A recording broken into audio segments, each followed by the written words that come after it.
Choosing the right people for the right task.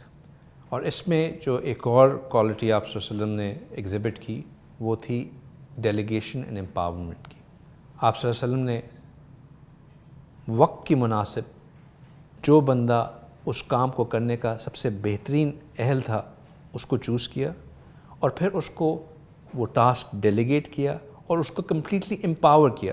اب delegate اور empower سے مطلب کیا کہ اس کو بتا دیا کہ یہ تمہارا کام ہے, تم نے اس کو کرنا ہے. اور امپاور کرنے کا مطلب کہ اس کام کو کرنے کے لیے جو کچھ ڈیسیجن میکنگ ہے وہ تم نے کرنی ہے.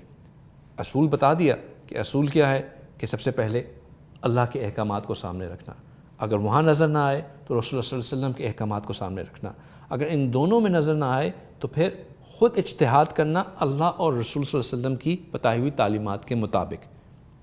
ٹھیک, ایک لے آؤٹ فریم ورک دے دیا اور امپاور کر دیا کہ اب آپ نے جا کے اس جو ٹاسک آپ کو دیا ہوا ہے اس کو کرنا ہے.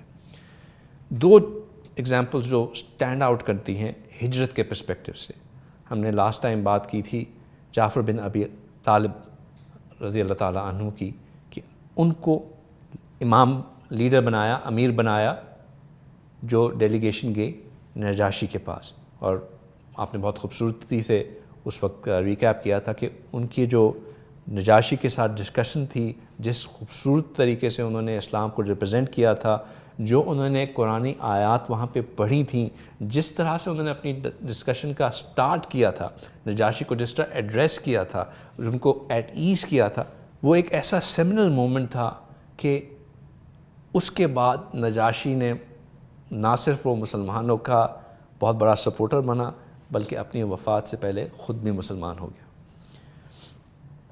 ایک اور ایگزامپل جو ہجرت کے پرسپیکٹیو سے, کیونکہ ہم ہجرت کی بات کر رہے ہیں, ہمارے سامنے آتی ہے, وہ آتی ہے مصعب بن عمیر رضی اللہ تعالیٰ عنہ کی.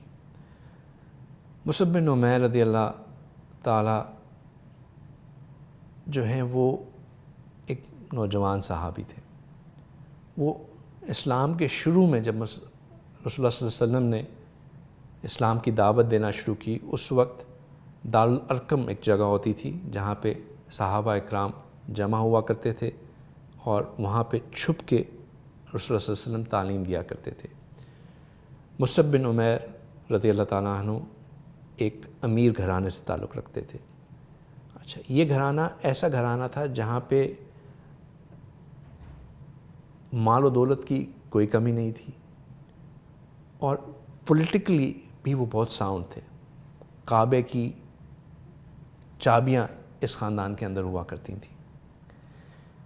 ان کی جو والدہ گرامی تھیں وہ اس خاندان کی سب سے زیادہ پاورفل فگر تھیں. وہ ڈیسیجن میکر بھی تھیں اور سب سے زیادہ سخت بھی تھیں. مصعب بن عمیر رسول اللہ صلی اللہ علیہ وسلم کے اس میسج سے بڑے انسپائر ہوئے اور انہوں نے جا کے رسول اللہ صلی اللہ علیہ وسلم کے ساتھ تعلیمات حاصل کرنا شروع کی اور بہت جلد کنونس ہو گئے کہ اسلام ہی حق ہے اور اسلام قبول کر لیا. لیکن ان کو پتہ تھا کہ میں اگر اپنی والدہ کو یہ بتا دوں کہ میں نے اسلام قبول کر دیا ہے تو میری خیر نہیں. تو انہوں نے اپنے اسلام کو چھپا کے رکھا. کچھ عرصہ یوں ہی چلتا رہا, لیکن اس وقت کا ماحول ایسا تھا کہ قریش ہر ایک کے اوپر نظر رکھ رہے تھے کہ کون کیسے کر رہا ہے. ایک دن قریش نے دیکھ لیا کہ مصعب بن عمیر رضی اللہ تعالیٰ عنہ جو ہیں وہ نماز پڑھ رہے ہیں اور اس طرح جیسے کہ نبی پاک صلی اللہ علیہ وسلم عبادت کر رہے ہیں ویسے عبادت کر رہے ہیں. بات ہوتے ہوتے ان کی والدہ تک پہنچ گئی. ان کی والدہ بہت ناراض ہوئیں اور انہوں نے یہ کہا, ڈیسائیڈ کیا کہ میں مصعب کو قید کر لیتی ہوں. اور تو کوئی سزا نہیں دی, انہوں نے مصعب بن عمیر رضی اللہ تعالیٰ عنہ کو انہی کے گھر میں قید کر دیا. مصعب بن عمیر کچھ عرصہ قید میں رہے اور پھر جب ان کو خبر ملی کہ اب مسلمانوں کی ایک جماعت نجاشی کے پاس جا رہی ہے, ابسینیا جا رہی ہے, حبشہ ہجرت کرنے لگی ہے, تو وہ گھر سے بھاگ گئے اور اس جماعت کو جوائن کر لیا جنہوں نے حبشہ جانا تھا. کچھ عرصہ وہ حبشہ میں رہے. آپ صلی اللہ علیہ وسلم کی ان کی خوبصورتی یہ تھی کہ ان کو سیکھنے کا بہت شوق تھا. وہ جو قید سے پہلے بھی وہ رسول اللہ صلی اللہ علیہ وسلم کوشش کرتے تھے کہ میں زیادہ سے زیادہ رسول اللہ صلی اللہ علیہ وسلم کے پاس رہوں, ان سے سیکھتا رہوں. سوال بھی کرتے رہتے تھے اور سیکھتے بھی رہتے تھے. نہ صرف سیکھتے تھے, جو سیکھتے تھے اس کو فوراً اپنے اندر لے کے بھی آتے تھے، اپنے علم کو علم النافع بناتے تھے۔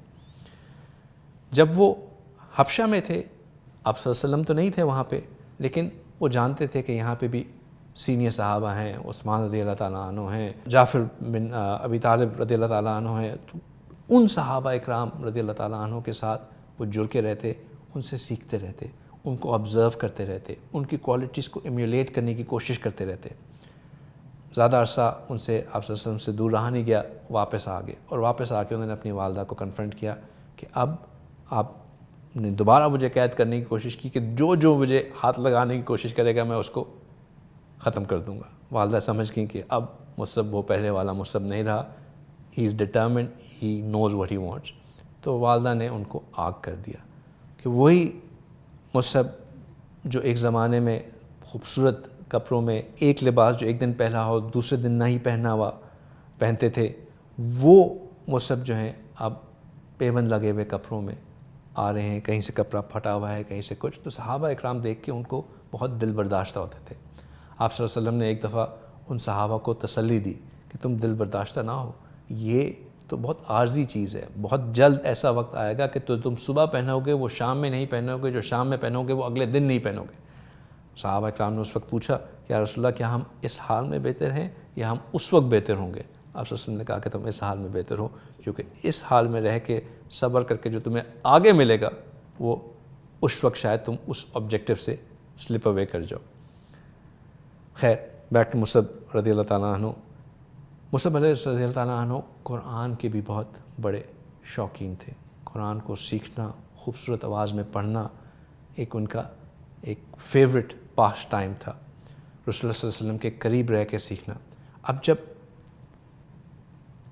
مدینہ سے یا یثرب سے جب ڈیلیگیشنز آ رہی اور جو سیکنڈ ٹائم اراؤنڈ جب اوس اور خزرج دونوں کی ڈیلیگیشن موجود تھیں اور دونوں نے ایمان لایا، تو انہوں نے اس وقت یہ بھی کہا کہ یا رسول اللہ ہم ایمان تو لے آئے ہیں، لیکن ہم یہ دیکھتے ہیں کہ اگر ہم جا کے آپ کے میسج کو پہنچائیں گے تو اتنا افیکٹو نہیں ہوتا، آپ ہمارے ساتھ اپنے کسی ساتھی کو کیوں نہیں بھیج دیتے کہ وہ جا کے وہاں پہ ایمان کو لوگوں کے اندر ایمان کی دعوت دیں، ان کو تلقین کریں۔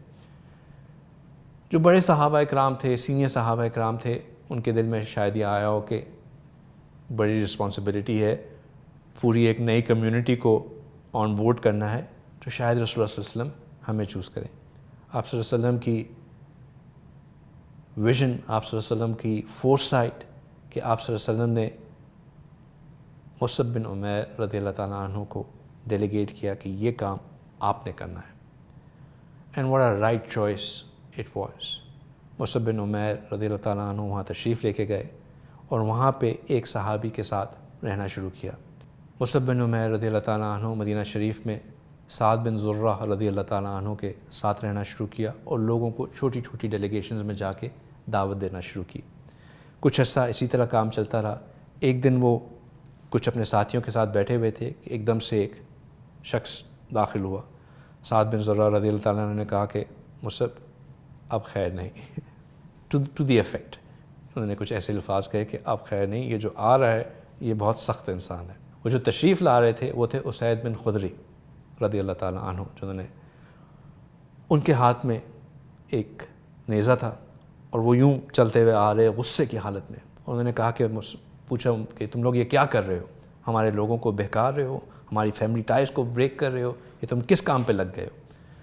تو سعد رضی اللہ تعالیٰ عنہ نے کہا کہ ان سے بات کیجیے۔ تو مصعب بن عمیر رضی اللہ تعالیٰ عنہ نے بہت ہی حکمتانہ انداز میں کہا کہ آپ تشریف رکھیے، سے میری بات سن لیجیے، اگر آپ کو میری بات پسند آ گئی تو بہت اچھا، اگر نہیں آئی تو میں یہاں سے چلا جاؤں گا۔ یہ وہ آرٹ آف ڈیلنگ تھی، آرٹ آف ڈپلومیسی تھی، وہ لیڈرشپ کوالٹیز تھیں جو کہ رسول اللہ صلی اللہ علیہ وسلم سے انہوں نے سیکھی تھی کہ مختلف مشکل سچویشن کو ڈیل کس طرح کرنا ہے، ٹف سچویشن میں کس طرح اپنا کریکٹر مینٹین رکھنا ہے، کس طرح جو ہے وہ پینک نہیں ہونا ہے، کس طرح جو ہے وہ اپنے مشن کے اوپر بلیو کرتے ہوئے وہی کانفیڈنس جو ہے آگے کنوے کرنا ہے۔ خیر وہ بیٹھ گئے، بات سننا شروع کی۔ مصعب رضی اللہ تعالیٰ عنہ نے قرآن کی تلاوت کی، اسلام کے بارے میں بات کی، اور جیسے جیسے وہ قرآن کی تلاوت کر رہے ان کا چہرہ بدلنا شروع ہوا۔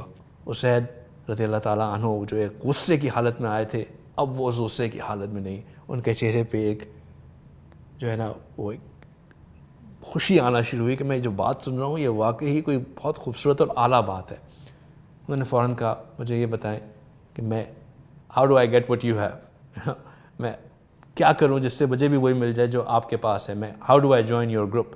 تو انہوں نے کہا کہ آپ جائیں، غسل لیں، صاف کپڑے پہن کے آئیں، میرے پاس واپس آئیں، میں آپ کو شہادت کے کلمات پڑھاتا ہوں، آپ مسلمان ہو جائیں گے۔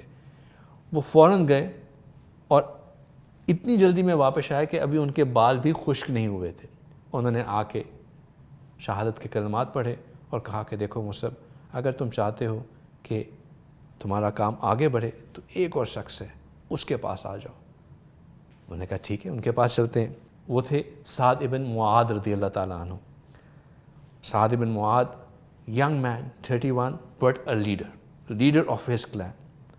سعد بن معاذ رضی اللہ تعالیٰ عنہ کے پاس گئے، انہوں نے ان کو بھی اسی طرح کہا کہ دیکھیں میں صرف ایک بات کرنے آیا ہوں، آپ کو کنونس کروں گا، اگر آپ کو میری بات سمجھ میں آتی ہے آپ مان لیجئے گا ورنہ میں چلا جاؤں گا۔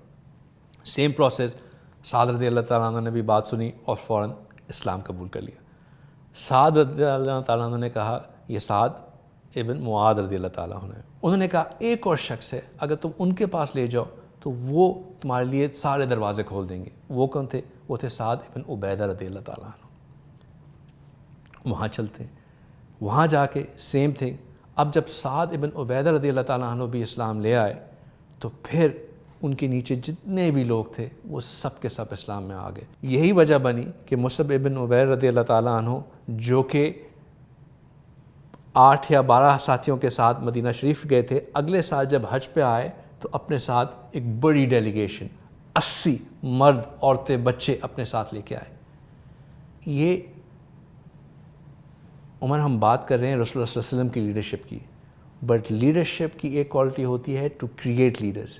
یہ ان کی اس کوالٹی کی ریفلیکشن ہے کہ انہوں نے مصعب بن عمیر رضی اللہ تعالیٰ عنہ میں ایک ایسا لیڈر کریٹ کیا، ایک ایسے انسان تیار کیا جس نے ایک نئی انوائرمنٹ میں جا کے through his good character, through his up rightness, through his good moral conduct and of course the profound message that he had، اس کے ذریعے وہاں کے لوگوں کو from 0 to 100% کنورژن کر دی۔